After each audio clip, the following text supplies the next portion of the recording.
And one thing, before I begin, this Vedanta channel has many subscribers but few views, and the other channel has less subscribers but many views. So this morning I'm talking to one Korean, so he is so interested. So we are having fun actually. So I was trying to look from the quantity versus quality. Whether am I compromising on the quality on Vedanta, that the other channel is number of people are less, but the number of questions I get is more. It's a very funny equation. My observation is this is addressed to we three people. Okay, and larger interest will be something different. Correct. And also, from the main topic, we deviate and we discuss based on our interest there. Correct. So maybe people may be interested if you say Vivekachudamani, they may be interested to see Vivekachudamani and see beginning till end. It's the uniform flow. Here there are examples, experience sharing, and your teaching, and maybe correcting our questions that this is right, this is wrong. In that flow means I'm sure there will be more people, because your audience is only with three. Maybe other few people are maybe watching because they don't have direct interaction, right? It's just watching. No, those people are also known to me, so there is no issue at all. Yeah, but see, they have no interaction here. There is no interaction, yes. It's not interact. See, interact is different. That is the main reason, my understanding. But for us, it is a quality. What we want, we get. No, even in the other it's one. It's a made to order. No, even in the other one is the same thing. But it is seen across the world. The moment I finish, by the time I wake up, there would be so many comments. Okay, see, my observation about that also, that is your more passion. This is subset of that. And okay. And Buddhism is known better compared to this our Indian, because we have not promoted outside of India this Hinduism to that level. We may have books and all that, but the Buddhism promotion has happened because of that meditation. Correct. Hinduism is religious, people think. Buddhism means meditation for them, it's not a religion. So that way people, they perceive. I have seen when I was in Norway or so, one person was telling, can you teach me, because this Buddhism, can you give me some idea about that? Actually, I just did some study and I just gave him that inputs also. He was telling that I'm trying to practice dhyana. That means meditation. Okay. Purpose is different. I think that's the reason. But actually, if really your essence is there now, what is your essence? If it comes out in a true way, there will be thousands of viewers for the same thing. Because our purpose was not that. Maybe in future we can change the purpose. Let's see. It clearly depends on what you want, what we want. If you want 1,000 people to view that, we have to make it that way. Yeah, that is true. And getting that idea is not a great problem. What you have to do, like Sadhguru and all that, whatever you have spoken, just you have to make 5 minutes. One sloka you are reading and you are relating to the life of that majority of the people, those who are watching. And then like that, put it in the YouTube and promote it in all WhatsApp and all groups. People don't have any problem watching for 5 minutes. If it is good, they will watch for more. Even today, Sadhguru's teaching, if it is more than 10 minutes, people don't want. Because they don't have that kind of patience to read. Correct. So, then you will get 100,000, 10,000 kind of this one. Every day, maybe some people may be interested to just listen to you. For example, 700 slokas are there. Every day, if you cover 2 or 3 slokas, say within 10 minutes, I am very sure there will be people ABBs watching fully in our building.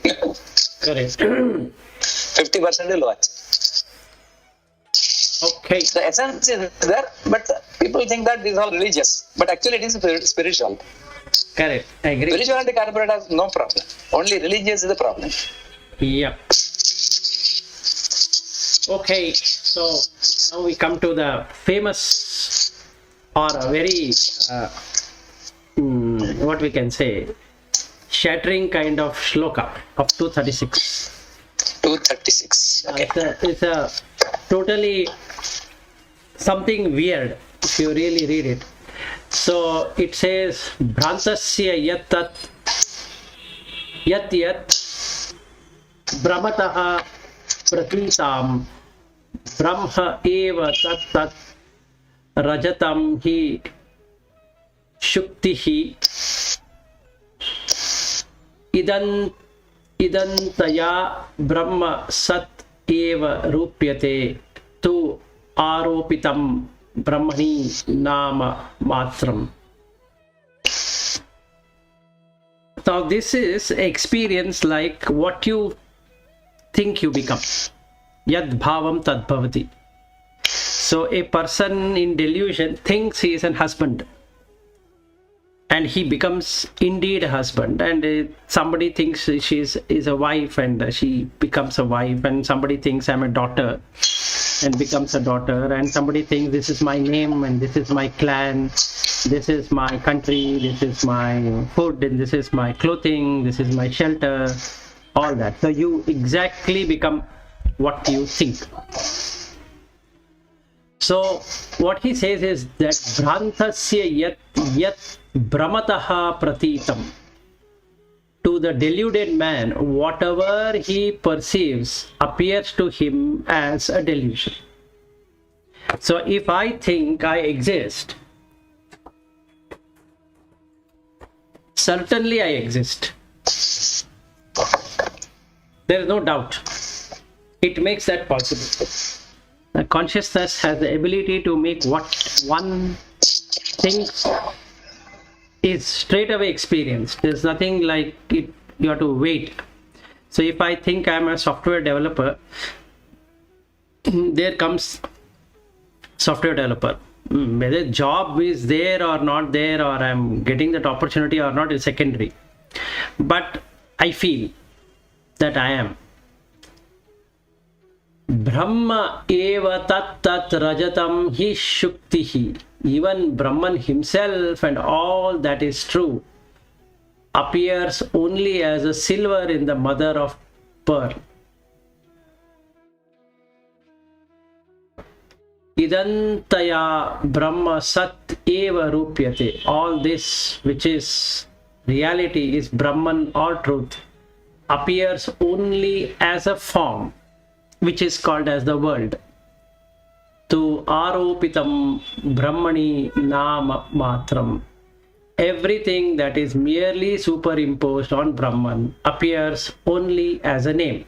So one is the rupyate form, another one is name. So only two things you will see. So husband rupa is nothing but 5 elements, but the mind is deluded, and hence the name husband comes into existence, and the rupa is forgotten. So it is camouflaged. So what I feel is I am a husband or a friend or a relative or this or that, and a colleague, and so many things, so many combinations, and it is very easy now because it's just a name, just like a label. So on the container you keep on pasting the name. So first, as soon as that is born, you paste one name and put one name there, and after some time you put another name called as child, and then you remove that and then put another label called as student, and then you remove that and make it as a boy or a girl or whatever it is, and then the student will continue like that, and then make it as a teenager, and then you remove that and make it as a adult. Now you remove that and then make it as a married, and then remove that and make it as divorced, and make it that as a father, then make it like that. You keep on adding labels, whereas nothing of that is true. It's a bhranti. So you become what you think. So presently I believe I am Vilas, and that can never be changed. At least in this life it can never be changed, because I have so much of bhranti, and I love my name. Like I love my country, I love my language, I love my custom, I love my tradition, I love my company, and I love my friends, and I love my family and relatives, and all of that. This is what my world is. And this world is just the form.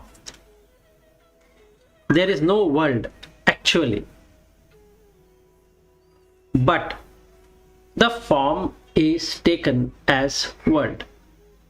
Is taken as a person. Now the problem starts. If something is taken as a person, as an individual, as something, then comes right and wrong. In the eyes of someone, somebody is right. In the eyes of the other person, this person is wrong, because they both are perceiving something which is a superimposition. And it is named as good or bad. Then it is named Punya and Papa. Then it is named as Sukha and Dukkha. Then it is named as whatever. It's always with polarity. This or that. So now you have a fun thing happening. That you want to be that because presently you are this. Initially when we started our discussions, we always wanted love to go towards sattva, because that is good. Tamas is bad, but it's nothing like that. There's nothing called pure sattva and pure tamas. So in the delusion, we try to become that while in this. So that is what becoming is all about. I want to become something. This is what the samsara is all about. The grass is green on the other side. So I want to be on that side where the grass is green. Now here the suffering begins, because I need to find the right environment for me to be that. Whereas to be this or that, the Brahman is the only thing which is there. There's nothing else like this or that. Now this one is what is called as, or knowing this is what is called as Vedantic meditation. That at this point in time, are you a husband? And if you are yes, the answer comes as yes, I am a husband. Then you are this. Will you remain as a husband? No, because you are going to die. So death is certain for husband. In the same way, if I have a name given to this body is perishing. So definitely sooner or later, as soon as the body is gone, the person is also gone. There's nothing that can be done to save the person. No matter whether we find stem cell therapies, or we find Botox, or we find something else, we find other kind of nutrition, we can extend the life, but cannot in any way save the person from from going out of name. That's not at all possible. The person will lose his or her name irrespective of whether he is a known person or an unknown person. They can only make some bust of that person and put it on roads or near a road corner, and put some garland and make some big photographs and so many different things, and create ashrams or create this, create that, or whatever. But that does not promise the person coming back. That person is gone. Even if the new person comes and he claims that I was so and so at that point in time, that is different story altogether. But still nothing can be done. So the Vedantic meditation is to see this. The world is just not there. Like if I feel I am Vilas, definitely in the next 50 years, I will not be there.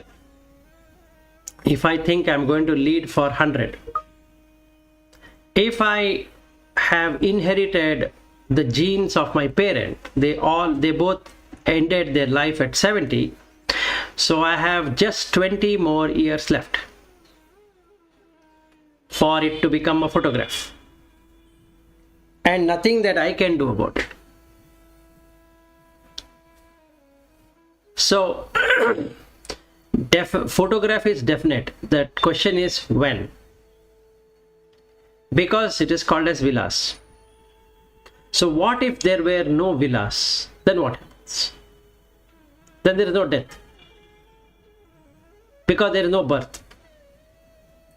So the way to solve this problem is to remove the labels.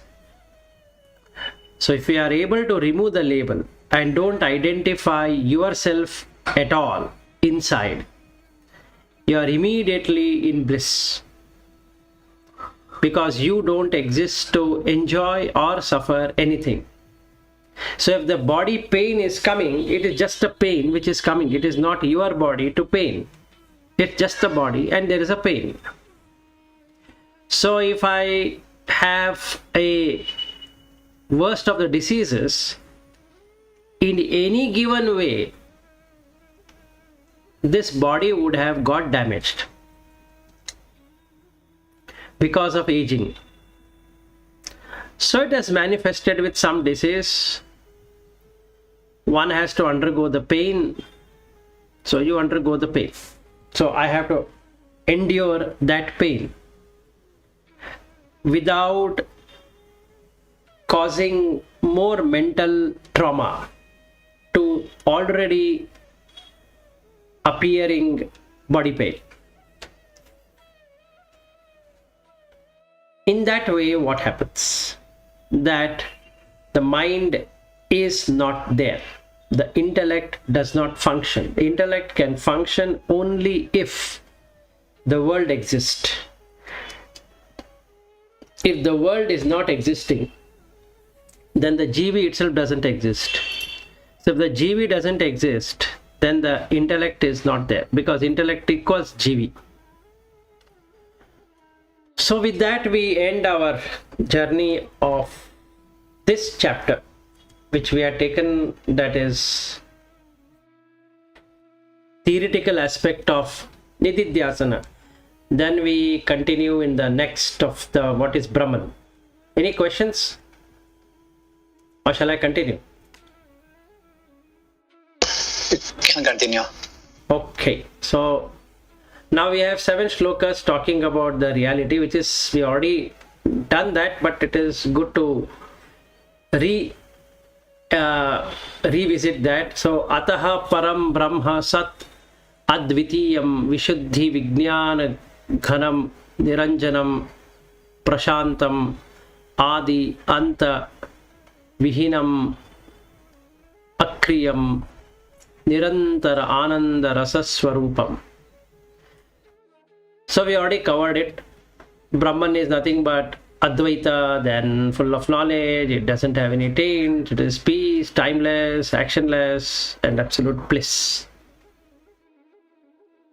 And as a supporting is Nirasta Maya Krita Sarva Bhedam Nityam Sukham Nishkalam Aprameyam Arupam Avyaktam Anakhyam Avyayam Jyotihi Swayam Kinchitidam Chakasti. So it transcends the Maya, because Maya appears only in Brahman, so it transcends that and all our diversities. So it would be eternal, Nityam, Sukham. It's Sukha means comfort, totally. Nishkalam, meaning you cannot divide it further. Aprameyam, immeasurable. Arupam, formless. Avyaktam, unmanifest. So if somebody says that I saw God, then you just have to ignore that person because it's always formless. Anakhyam, nameless, avyayam, immutable, jyotihi, swayam, it's self-effulgent, it doesn't require any light. Kinchit tidam chakasi, whatever is manifested is that only. In the same way, gnatru gneya jnana shunyam anantam nirvikalpam kevala akhanda chinmatram param tattvam vidur buddha. So it doesn't have gnatru, knowing, gneya, known, jnana, knowledge. All the three are not there. If somebody says that I know it, that means he is still not reached it. So there is no distinction of knower, known and knowledge. All the three are not there. They are shunya. Anantam, infinite. Nirvikalpam, you cannot imagine. Kevala akhanda chinmatram, pure, indivisible, and chinmatram. Chinmatram means it just has a sign and you cannot define what the sign is. Param tattvam vidur buddha. Such is the supreme truth sages have realized. Aheyam anupadeyam mano vacham agocharam aprameyam anadi antam brahma purnam aham mahaha. It can neither be rejected, diminished or subtracted, nor accepted, accumulated or added. Both are not possible. Manavacham agocharam, beyond the limit of mind and speech. Aprameyam anadi antam, immeasurable without beginning and end. Brahma purnam aham mahaha. Such is all full Brahman reality. That's all. So we finished. Game over. Or the movie got over. On Brahman. Now we come to Tattvamasi. Shall I continue? Yeah, continue. No questions from anyone. Wow. No questions from anyone. Only you are the one who is asking questions, no? But I was just watching whether I keep asking. Actually, I have not understood Brahman.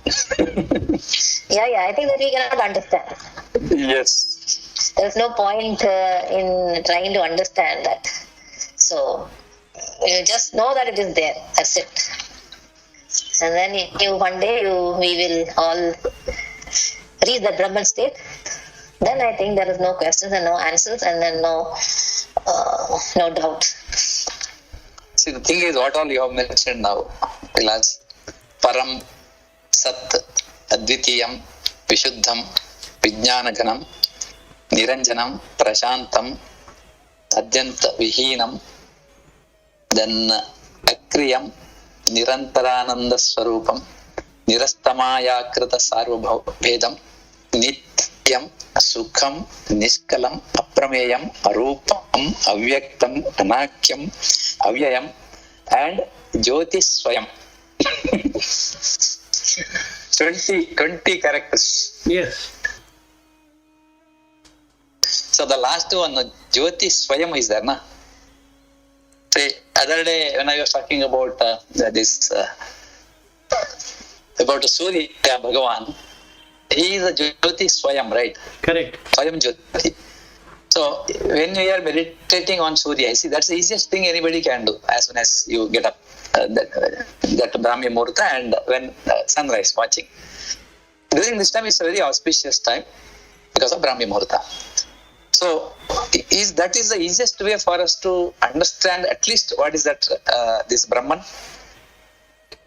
See, Arupa and all, you cannot even imagine. Arupa means there's nothing to, what is there to imagine. But here, Swayam Prakasham, Swayam Jyoti, which at least you can experience.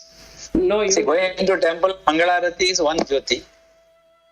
Correct. And we say, like when you, this morning and evening, when you that lit our puja room lamp, we have that sloka. Deepam Jyoti Janardhana, Deepam Haradve Papani Sandhya, Deepam Namosita, like that.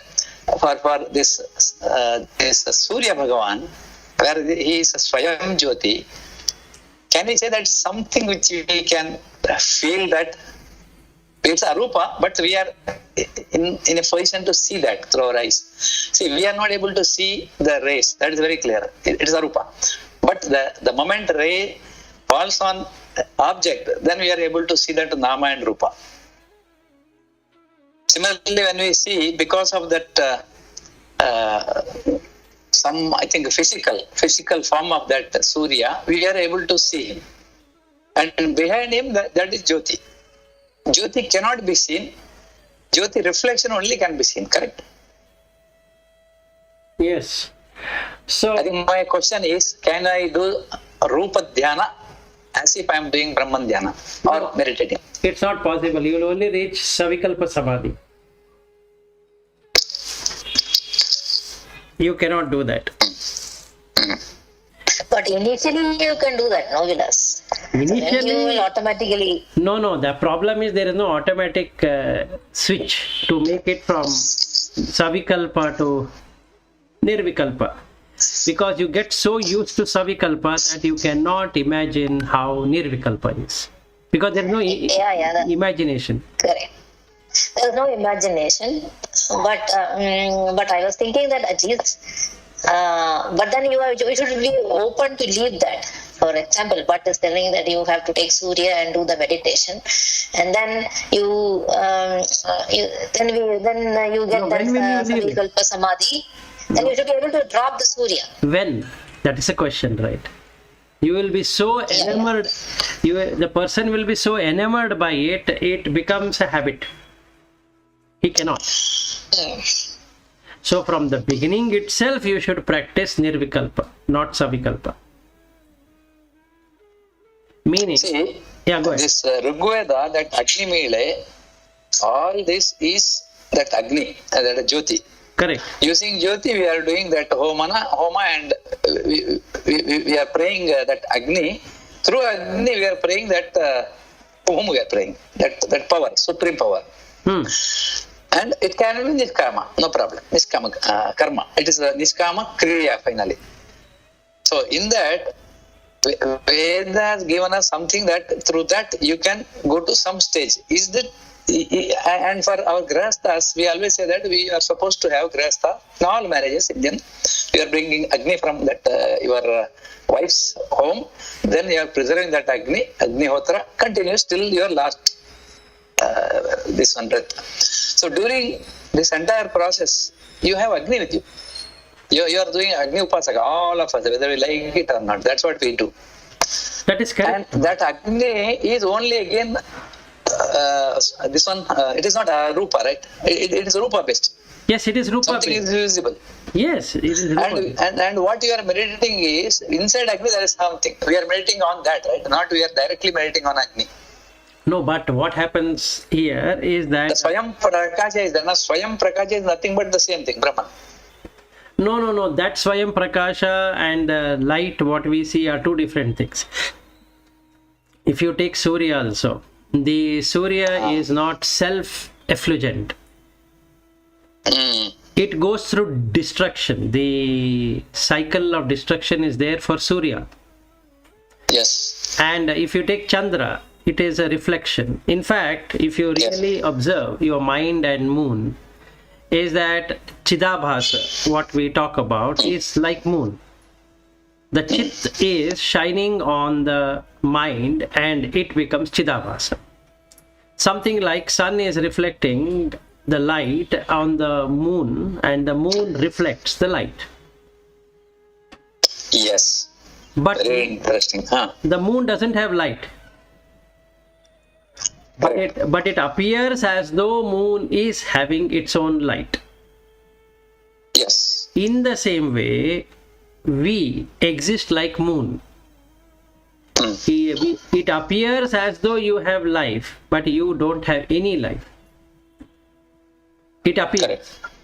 Now, the Agni what we bring is an appearance. It's not real. It's appearance. Correct. Now you can't take an appearance and say that I can meditate on that which doesn't have any appearance. That's not possible. No, my question was, what is responsible for that Agni inside Swayam Jyoti? We have seen only Jyoti, but Swayam is somewhere else. Looking at Agni, can I do that meditation? No, you can. Looking at sun, can I do that meditation? No, you are again using perception. You are again using the intellect. The moment you use intellect, it becomes GV. So the person at the max he can go is Savikalpa Samadhi. So But Vilas, if somebody who has not understood what is nirvikalpa or formless, how is it that possible that person can meditate on that? so this is where the problem comes, and this is where Shankara gives that answer. So if you go by Shankara, you look at anything you see as defect. Anything you see, anything you hear, anything you touch, anything you smell, anything you taste, and anything you think is having defect. Right.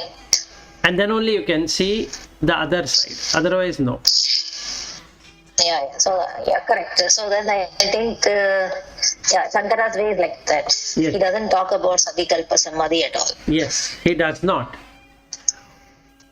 So that is. I'm just trying to see. You're telling but that you have to meditate on formless. So how can he do that formless is what I'm thinking.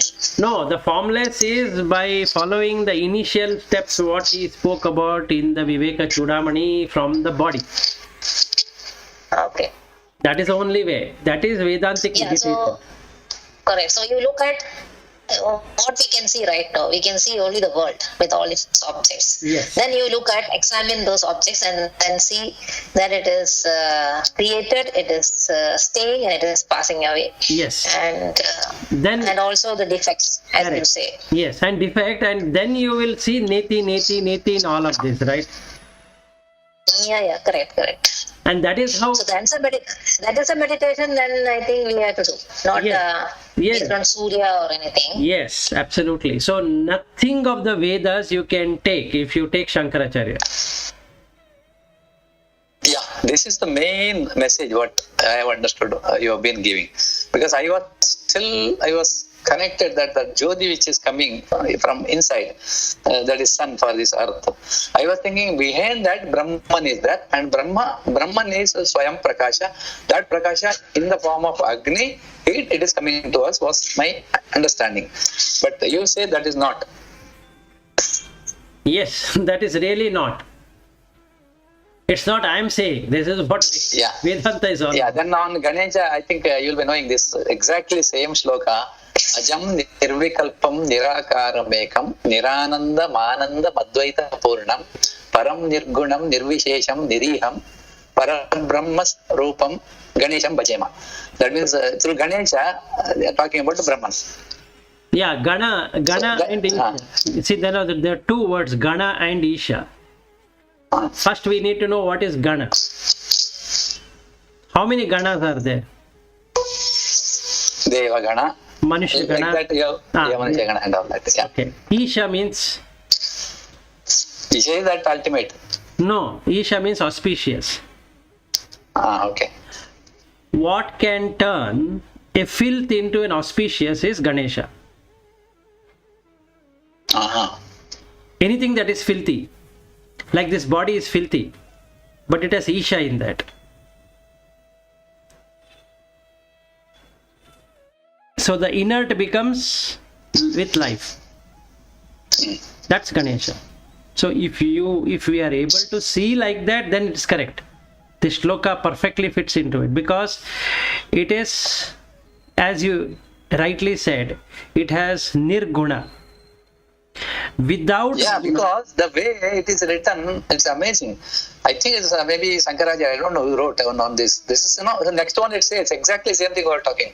Gunatita manan chidananda rupam चिदाभासकं सर्वगं ध्यानगम्यं मुनिध्येयम् आकाशरूपं परेशं परब्रह्मरूपं गणेशं भजमः. Only three. The last one is Jagat Karanam, Karana Jnana Rupam, Suradim Sukhadim Ganesham Ganesham.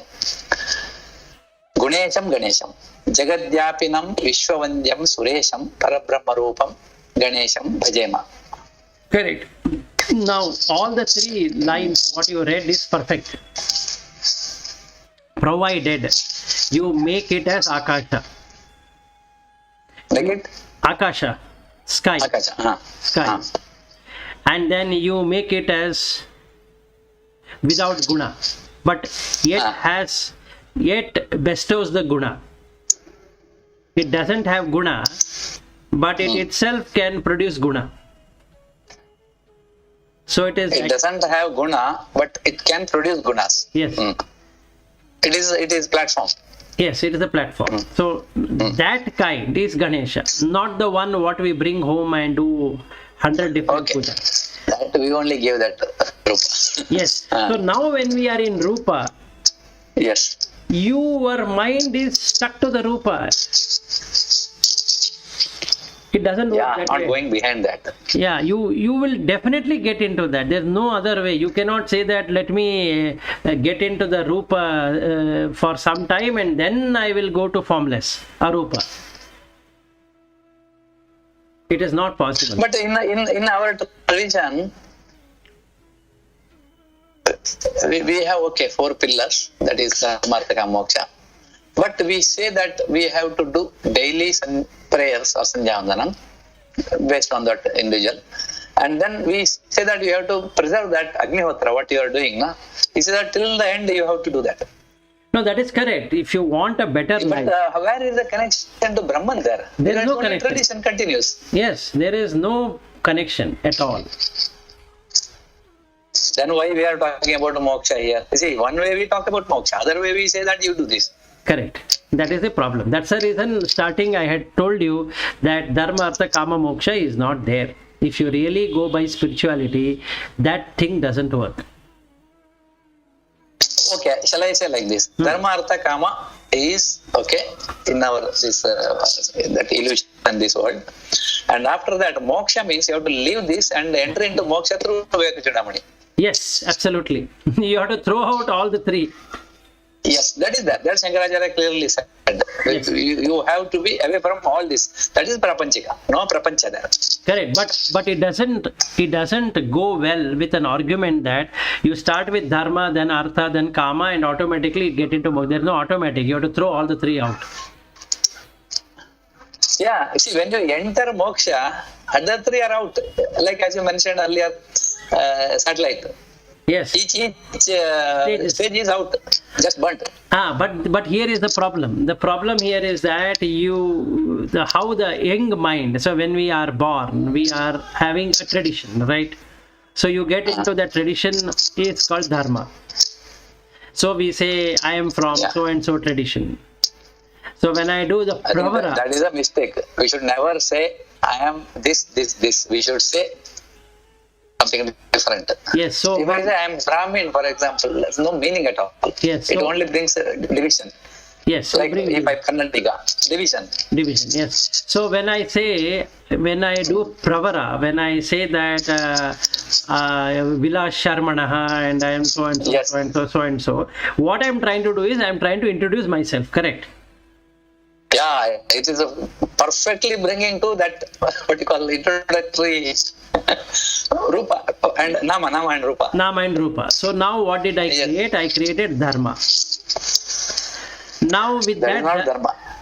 No, that is the dharma, right? So now whatever dharma I am following as per my tradition, I am saying I am from so and so gotra, I am born from so and so this one, and this is what I am doing. And this That is my- mata. That is mata, right? Dharma That is and mata, is correct. different. But how it has happened is what I'm trying to say. So with whatever I am being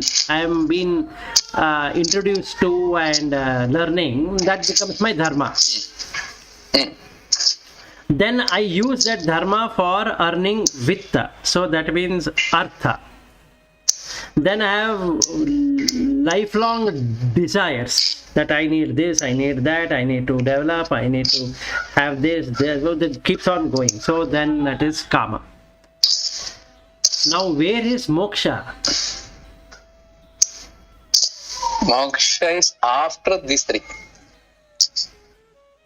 After that, It is not within these three. I know, but after that, after will never come in our life. Because see, so now it has never come. No, that is why we have come again in this world. Absolutely, Yes. absolutely. See, Yeah. by the That is the time, reason Shankaracharya said you follow this, right? exactly. So he said, no, Because he was Sarva Veda Parangata, yes, he Sarva was. Shastra Parangata. Yes, so he, in fact, but nowhere in his literature, whatever he has written, you will find any mention on the Vedas. He took 10 Upanishads and said, this is sufficient for you. Just follow this.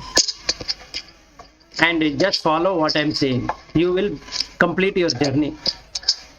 Now, those people who did not understand what he's trying to say, then brought Rupa back in some form or the other. The Panchayatana and all that, if you really see Vivekachudamani, there is no mention of Panchayatana and this and that, and nothing is there. There is not even one word mention of it. Correct. And if you also see, there is no mention of Saundarya Lahari or Lalita Sahasranama, Yeah. this, that, nothing is there.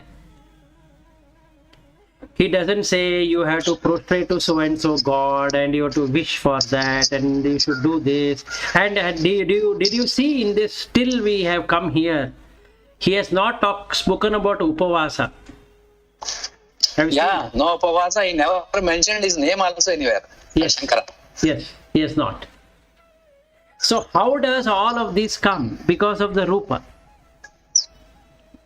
So it is impossible to go to the Rupa level and look at Arupa. But one thing, Vilas, see, we bring our vasanas, we are in this prapancha, so we are connected with that because of vasana with this prapancha again. So from there, if you have to travel, because you are already there, you should have a knowledge about this prapancha. With that knowledge, you cross this prapancha. In the river, I know what is the depth, how much I should go. If I know swimming, yes, I can reach other end. But afterwards, no river, gone. Like that, this prapancha, this homa, gima, and dhyana, havana, everything. No, I agree, but the problem here is that you will never be able to come out of it. Coming out is through only dhyana technique. There's nothing else. So Panchayatana, my thinking was he might have given looking at that day's conditions, but ultimate aim is then you have to go to Arupa. But that will never happen is what I'm saying. And that is the reason from the beginning he starts talking about that. He says that you have become a man, don't waste your time. Otherwise, why would he say that? Yes. In the initial, he never said that, okay, now you do these processes and then start with that. You will never find. Yeah. You will never find one shloka which says that you need to do this. Yeah. And you will never find any shloka which talks about anything about devotion to any god. Correct. So this Vivekachudamani, if you really follow perfectly, you will see a Shankara whom you don't know really. Correct. You will be surprised. Is that same Shankara what we really know? So in that way he is too good. Okay. Yeah, amazing teaching. Yes. Yeah, so now we come to the Tattvamasi. See, now here the fun begins, so you will really enjoy the ride. So he says, what is Tattvamasi? Now, whatever we have learned so far, since we have been introduced by Shankaracharya and Tattvamasi, we will not get that confused. But the normal Tattvamasi is not what it is here. So he says, Tattvam Padabhyam Abhidhiyeyam Manaha Brahmatmanaha शोधितयोः यत् एतं श्रुत्वा तयोः तत्त्वमसि इति सम्यग् एकत्वम् एव प्रतिपद्यते मुहुः. Tattvam, by the term tat, that, and tvam, thou, are abhidiyeya. That means they are indicated respectively. Mana abhidiyeya manayoh. To mean some important principle. There are two. Brahma Atmanoho Shoditayoho Yat Etham. That means the Brahman, which is also called as Ishvara, that is the macrocosm, and the Jiva is the microcosm. When their conditioning are eliminated in a way that Shrutayaha tayoho tattvamasi iti samyak. The Shrutis prescribe that by taking their absolute or implied meaning, then tattvamasi refers to ekatvam eva pratipadyate muhuhu. Brahman as the common identity between the Ishvara and Jiva. This is established by repeated practice. That means first you negate Jagat, then you are having Jiva and Ishvara. Then remove the intellect, the Jiva goes away, leading out only the Ishvara. Now you remove the Ishvara, then you get only Brahman. This is what needs to be practiced. So that Tat refers to the Ishvara, which is also called as universal soul. This is called as an individual soul. These are technical entities just for namesake, but are not like that. So when the superimpositions are removed, it is just Brahman, appearing as though it is Ishvara and as though it is Jiva. Removal of superimposition is now done as per scriptures. By developing a firm conviction of removing the identity, the other gets established. So if the name and form is removed, what is left out is only Brahman. The name and form creates Ishvara and the Jiva. So you have to remove both.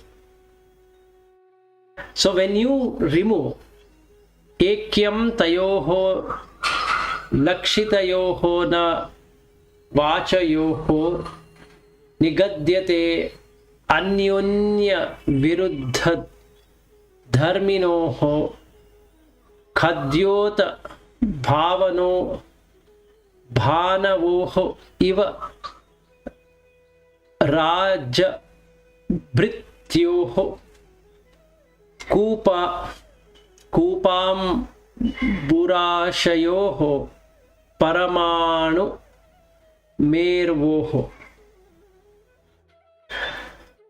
This identity, ekyam tayoho lakshitayoho na vachayoho, this identity applies to their implied meaning, not to their literal meaning. So we cannot take Ishvara as Ishvara and Jivi as Jivi in their literal sense, but it just implied that it seems to be like that.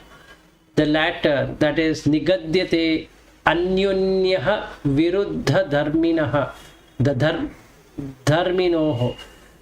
This latter inculcates mutually contradictory or opposite attributes between these two.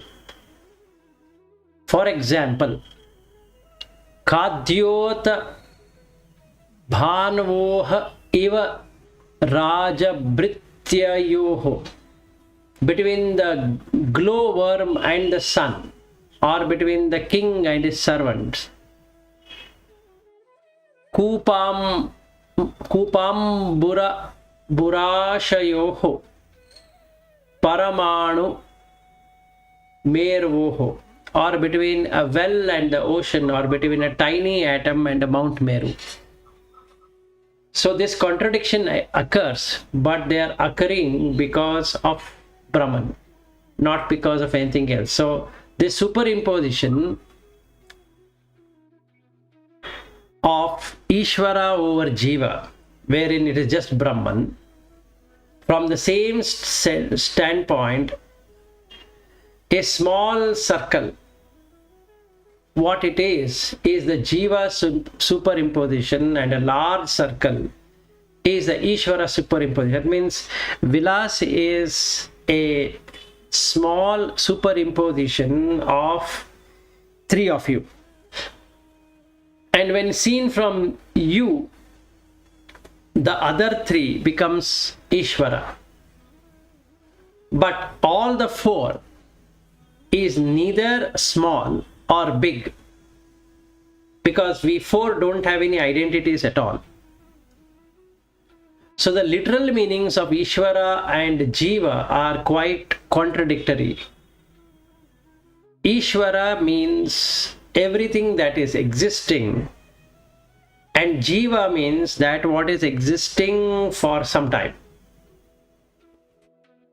So Jiva is another name for ignorance, avidya, and is in Maya.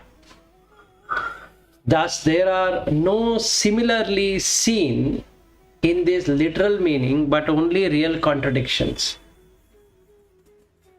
So, one who understands that both does not exist, that Jiva also doesn't exist, the Ishvara also doesn't exist, it is just a superimposition of one over the other, which is Brahman, then he lets go of this avidya. So he takes 4 examples to prove the point. One example, he says that the glowworm is glowing and the sun is there. So both are superimpositions. King and the servants, again superimposition. Well and the ocean is again superimposition. Atom and Mount Meru is again superimposition. Whereas if we say sun, it is bigger, whereas this glow worm is, or glow fly is a smaller. Just like Vilas is smaller over the entire population. If we take all the animals, all the birds, all the insects, and all the humans in this plane of existence, Vilas is the smallest particle of dust when compared to all the beings which are there. And when we take them individually, the remaining becomes the bigger. But they both are superimposition. There is no bigger, there is no smaller. It is what it is, which is Brahman. Any questions? Otherwise, we'll continue tomorrow with the bigger one, 243. Okay. So today's learning is that if you take yourself is Jiva, but if you take the entire population, it becomes Ishvara. Correct. But if you drop both of them, it becomes Brahman. What is that? If you Drop both. drop. If you just drop both of them, it becomes Brahman. Vyasti, Samasti, and then Brahman. So first you have to negate Jagat. That's the first thing. Okay, so the practice, Vedantic practice is first you have to negate Jagat. Then you come into Jiva. Then you negate Jiva. Then you get Ishvara. Then you negate Ishvara. What stands out is Brahman. Jagat, Jiva, Ishwar, Brahman. So Jagat is Panchendriya, right? Panchabhuta. No. Jagat is the name and form. Not only the Panchabhuta. Okay. See, as an example, like that day I asked you this question. You live in 8th main. Yes. That is Jagat. There is nothing called as 8th main except for the board. Tomorrow they can come and change it to something else. And if it is changed to something else, you won't be crying at all, right? You will now change your address. That is Jagat. Jivi is what takes it as real. The intellect takes everything as real. So that is Jivi. Ishvara is what makes everything look as though it is running. So when we see people outside, they all are doing their own things. And that is Ishvara. When seen by you. So when they see you, you become part of Ishvara and they become individual. So they become Jivi and you become Ishvara. And when you see them, you become Jivi and they become Ishvara. Correct. So that is all the three. Jivi, Jagat, Ishvara are Maya. In Brahman. Jivi, Jagat, Ishvara, all Maya. In Brahman. Maya in Brahman. Okay. So that in that way it is Advaita. Got it. This is the big difference between the Madhva philosophy and Shankara philosophy. Madhva philosophy says that Jivi, Jagat, Ishvara can never be removed. Because experience says that you exist. So you can't say that you don't exist. So that is Rupa based. It is not Arupa based. That is not Arupa based, that is only Rupa based. And for getting Arupa experience, you have to pray to Lord Vishnu. Only he can bestow it. So in a rocket, if there are 3 stages, first and second stage is all that, Rupa. Yes. The last stage is this, Arupa. But that Arupa, is it explained there also, like Nirvikaram and all that? Where? In the Madhva philosophy? Madhva philosophy it is explained, it is there. So he says that, he says Jivi Jivi Bheda. Only when Sri Hari blesses, then only he sees the Arupa. See, the major difference between Shankara and Madhva is... but it is there, but it cannot be felt now. No, it is there, but the God has to really bless you. So there is a concept. So God is created in the mind of people. Yes. Here, you do it yourself.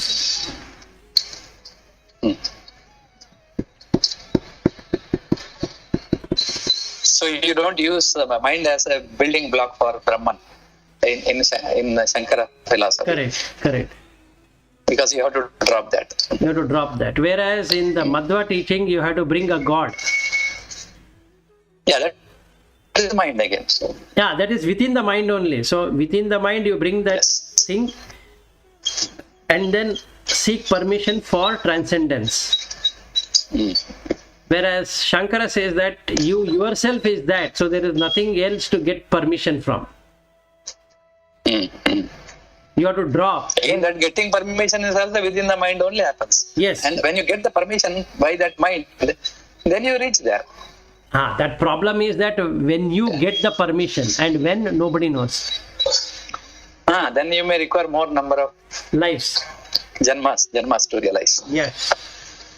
But these are shortcuts, but very hard. Yes. This is a direct marga. This is a direct marga. So there once extra stage is introduced. Yeah. You need to please someone. That way through Guru Mukhena. That's the only possibility. Here you have to drop Guru also. Yes, you have to drop everything, including Guru. Yeah, clear. Okay then. So we meet tomorrow. Yeah, sure. Thank you. Thank you then. Yeah, bye. Thank you. Bye. Thank you. Bye. Thank you, Vilas. Yeah, sure. Thank you. Bye.